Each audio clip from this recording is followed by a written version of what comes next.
আহ শান্তিময় জীবন রে জীবন। টাকা থাকলে সব শান্তি হয় না জীবনে, টাকাও দরকার হয়। তার চেয়ে বেশি দরকার ঘুম, আল্লাহর রহমতের শান্তির ঘুম।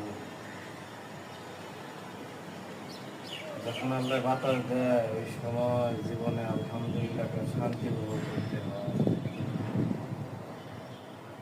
জীবনটা শান্তি, কিন্তু আমরা টাকার পিছে ছুইটা শান্তি ভোগ করি।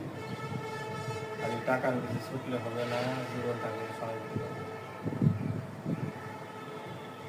জীবনে টাকাও দরকার আছে, শান্তিও দরকার আছে।